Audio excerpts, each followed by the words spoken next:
G'day. Late, Monday? Last week, sort of update for last week, what I've been going through. I was just reading through my journal. I do that every night, except Thursday last week. And it's just a few questions when I was doing Tony Robbins stuff. I've got a few questions here that I just do at the end of the night. And I just find it, it helps you get some peace or perspective on the day before you're going to go to bed. I've been doing that most of the year, I think. I haven't missed a whole lot of that. But the questions are, what have I given today? What did I learn today? What about that makes me excited? How does that make me feel? So that's all questions about what did I learn today? And how has today added to the quality of my life? And how can I use today as an investment in my future? So yeah, they're nice questions to ask. Sometimes it's a bit hard to get all of it. I mean, we had some rain here last week, so I was just sitting around at home and not having too much interaction with people, which wasn't good, mental health wise. And there was a few nights there where I was getting pretty stir crazy and just sort of distraught, just emotions getting on top of me because I'm just cooped up in a house, which is not a good move at the moment.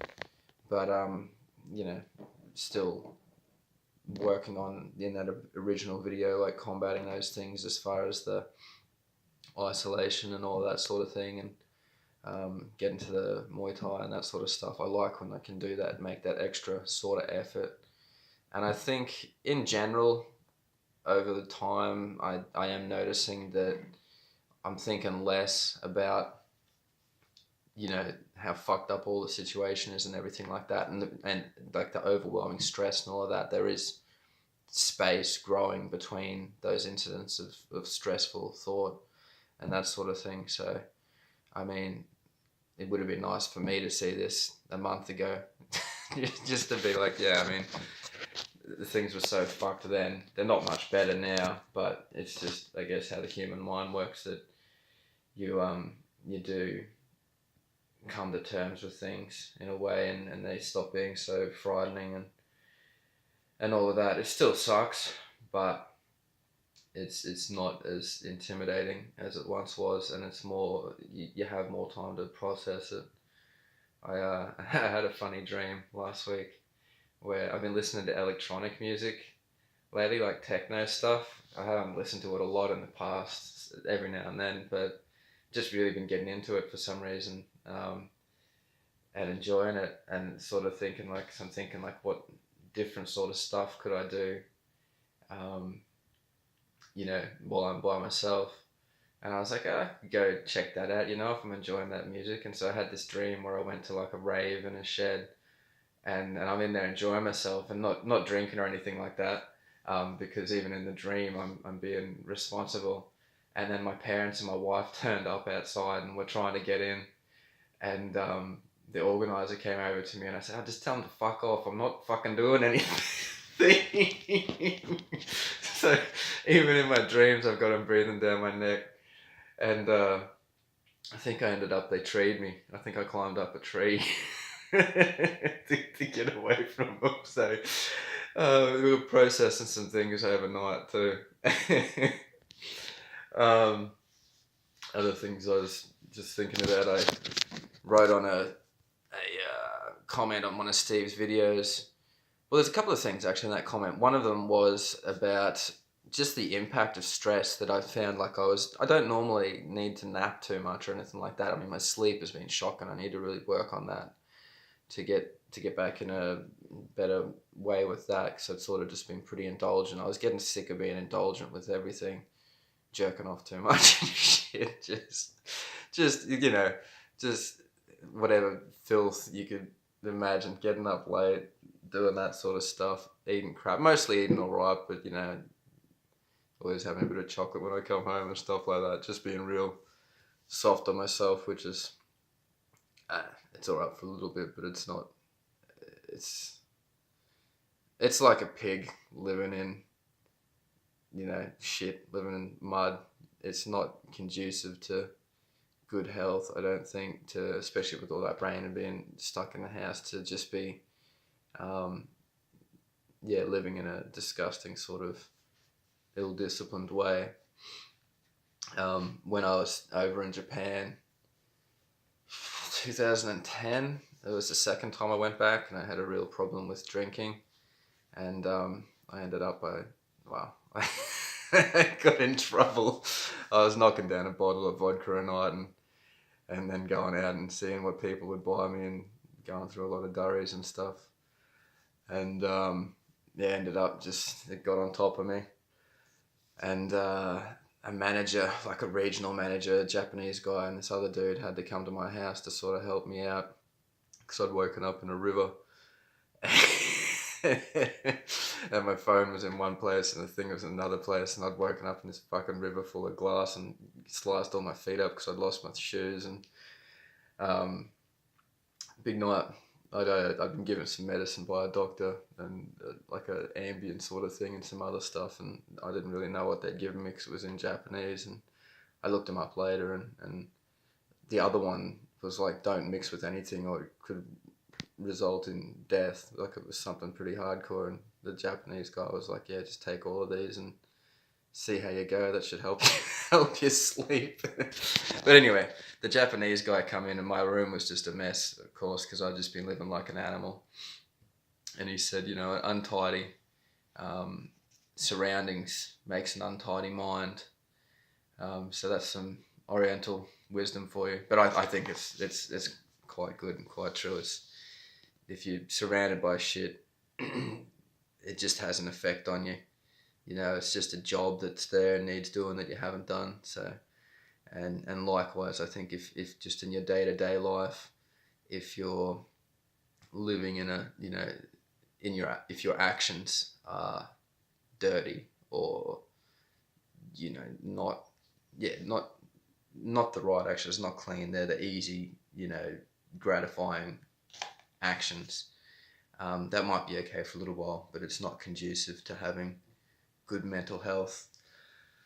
And then the other thing I put on that comment, so that the first part was just about just being run down too. So I was napping a lot and started to feel a bit run down and sick. So I think that's something to keep in mind too. If you are going through periods of stress, that you are more at risk of being sick and stuff. Maybe you want to go and get some, vitamin C or echinacea or whatever, like some stuff to boost your immune system or whatever, like, get that extra rest and things like that. Just be aware that even though it's mental stuff, your mind and your body are going, like, they're burning some energy going through these thoughts and emotions, and that's having a real effect on you. You're in a stressful thing and your body is probably not, seeing that it's just a cerebral thing. Your body thinks that you're under constant attack and it's ready and amped up to go. So that's going to wear you down eventually. So just be aware of that and take care of your health, because you don't want to be going through this stuff and then be sick as well and having to, take care of responsibilities. So the other realization I wrote up on Steve's comment, I got it up there on the screen, but it was just, I did realize how much trouble I was getting myself in.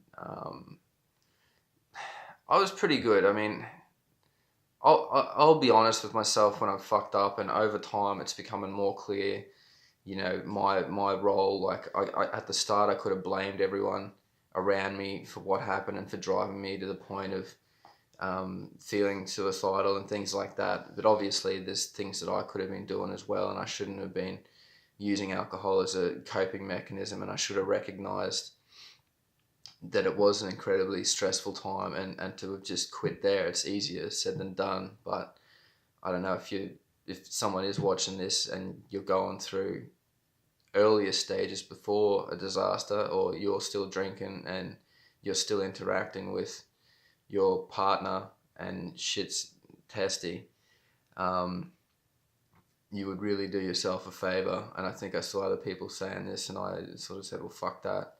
But you would really do yourself a favor while you're going through a stressful time to get off the piss, because that's something I just look, and it's come back to haunt me, and the fucking shit the police have said to me. Like, I said to my wife some stuff, you know, because this is the thing, like, I would be fine, and I'd put up with her shit a lot of the time, and I wouldn't say anything. I'd bite, you know, I'd hold my tongue. But if I went and had a few beers after that, and I was sort of stewing on things, the intelligent part of my brain that's inhibiting the fucking stupid monkey part, you know, as soon as I have that alcohol, it depresses that intelligent part, and then the idiot monkey can come out to play with a phone and shoot off some stupid fucking text messages. So what the cops have put in is my thing. Like, obviously they said I've never harmed or threatened them, but when my wife has said, like, you know, I'll easily find another father for the kids rather than you, and then I sent off later that night. I only took a couple of beers just to relax a bit and relax that part of the brain, and I sent off, you know, good luck to you with your fucking busted vagina if you had 2 kids, and you know, it's just stupid fucking tit for tat people, you know, relationship stuff where people are hurting each other, and it's good if you can try and be better than that, and the alcohol is definitely not gonna assist in that. So if I mean I don't play that game, but if I could go back in time, if I was someone else at the start of a divorce or whatever, I would say get the fuck off the piss, exercise, go do some different activities, just take care of yourself that way, and don't, because, you know, I got into real trouble because when things started to get real nasty, then I dove deeper in the piss, and everything's just a downhill slope, you know. So I really didn't want to. I didn't think I had a problem. I still don't think I have you know, that I'm capable of controlling it. But in that period of high stress, it wasn't, you know, it was too much of a danger. So, apart from that, you know, not a lot going on. I'm happy enough with what I'm doing. Like I said, I'm not having too much, you know, I'm still having stress. I'm still sometimes doing my, you know, meditation and crying, sometimes masturbation and crying. No, I'm not doing that. No, just doing meditation. Sometimes I just release a little bit of emotion there, which I guess is nice. And I just went to Muay Thai tonight, and that was a bit of a struggle. I sort of just finished doing hours of hedging, and I brought all my gear with me and drove there. And but, you know, I didn't have much energy, but I thought when I finished it, I'd sort of energize me. And now here I am. You know, it's 1 o'clock in the morning. I've got to work on my sleep, but I should be able to knock off soon and go into that Muay Thai will only help. And I guess the only other thing now, and it's a big thing, I guess, I mean, the lawyer got back to me on Friday, and it's not looking great as far as what I can get deal-wise. And I think I said that last week, and just not, you know, don't count any of my chickens until they hatch, because I know the cops have got a real hard on for me and stuff. And I understand that in a sense, but they did lie and have made things seem a lot worse, and probably not helped with the stuff my dad said, and it would just go over that a million times. But the fact is that I'm pretty powerless with that, but just suffering a lot with it I was. And then I got that email from the counsellor, and I took a Valium straight after I read it. Just, you know, that's what I've had to help me cope with these really strong emotions sometimes. But it was upsetting, I guess. And but yeah, I don't know. It's just basically I was going to see a friend, and I was driving to go see him, and I just finally had the thought where I was like, I think it's better if I just get out of here and I just go and start life again and try and make things good. Like, I talked to some of the guys in the men's group and just try and make a good life for my kids, you know, and not waste any time and work hard with them in mind, that, you know, one day I'm going to be there, I'm going to be of use to them. It's shit that I don't get to you know, be with them in some of their formative years and stuff. But I know that's life. There's people in fucking refugee camps that haven't seen. You know, I had a car wreck a guy out here, you know, 6 months more ago, maybe a year ago. And he was from Afghanistan, and he hadn't seen his kid. He didn't see she was a baby, and she was like 6 now. He got out in a visa, and then they changed the visa rules, so he hasn't seen his wife and kids. But he had a big business, and he was doing well for himself. And you know, shit happens in life, and I guess you don't expect it in a Western country, but they've just sort of been fucking a bunch of circumstances that have gone wrong. You know, someone pushing my buttons, me having bipolar, fucking people giving the wrong story to the police, you know, gilding the lily. And I think a lot of that is probably, you know, just the way the system is geared at the moment, and political stuff. And it's just a combination of factors that have just left me fucked and without any options. And all I really can see is that if I stay here and I orbit around a 1/100th of what my life used to be, and I see my kids for a few hours on Saturday, and I have to ask permission for that, whereas before I was with them all the time. And if I stay here and I'm just walking around mowing the same fucking yards I've been doing for 7 years or whatever, I don't know. I think if I go away and I try some different things and I try and live an exciting life, I mean, what good is someone that the kids are going to see? I know that in one way you can say, like, yeah, that they need to see their dad, but they'd be seeing a fucking piano teacher more than me, you know, if I hung around. And my basic idea, like, I know being bipolar and all of that, that I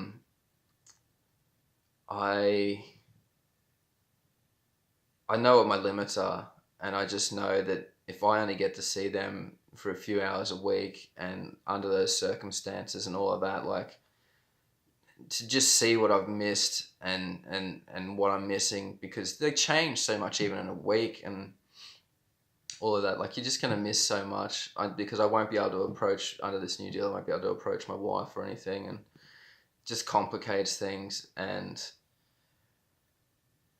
yeah, so it's just like and it, like, down to brass tacks sense, it's more likely their dad will be alive if he goes away and starts another life and tries to, you know, follow some dreams and do some things, and focuses on living a good life, rather than being like a fucking ghost, you know, on the outskirts of their life, just trying to hack it through that, and thinking all the time about what I've lost, and being reminded all the time about what I've lost. So, you know, it's tough shit. It's not fucking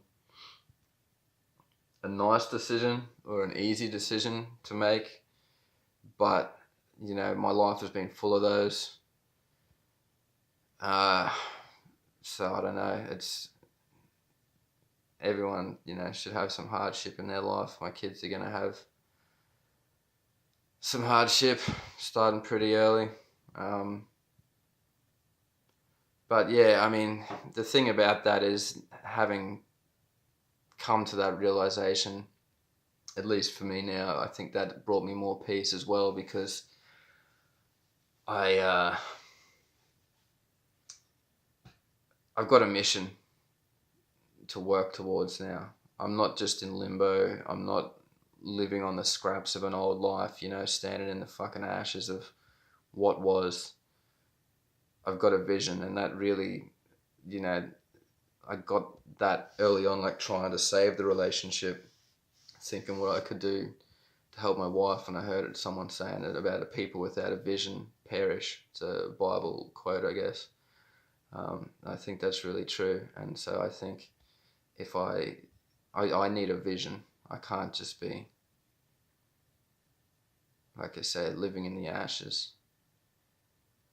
So, yeah, I'm going to go to another city, become a famous stand-up comedian, fucking build a huge mowing empire.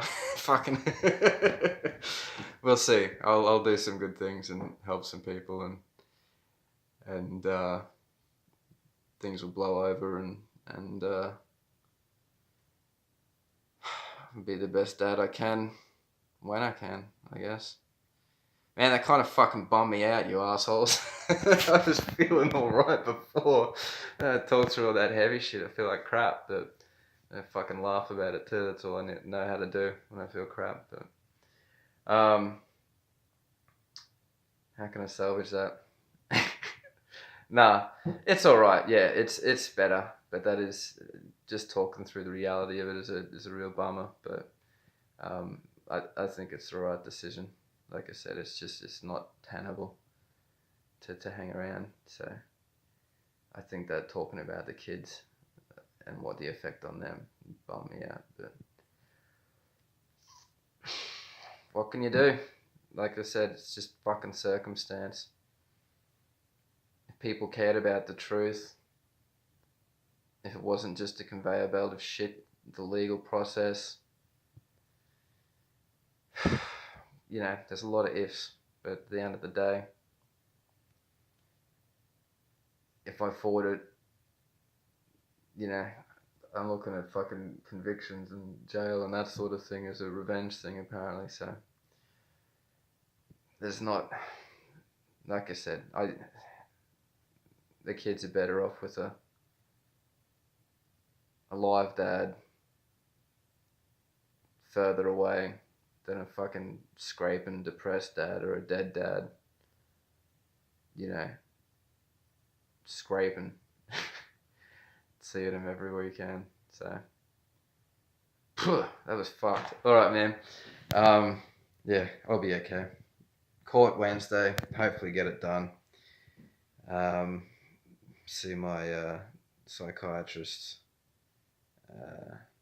Thursday. Hopefully get like a regular, not too much supply of Valium, just to get you through those tough times and off the fucking booze. And yeah, maybe back out to Muay Thai tomorrow. I went tonight, it was going good, putting my body into the punches and onwards and upwards with a vision. Cheers, bye.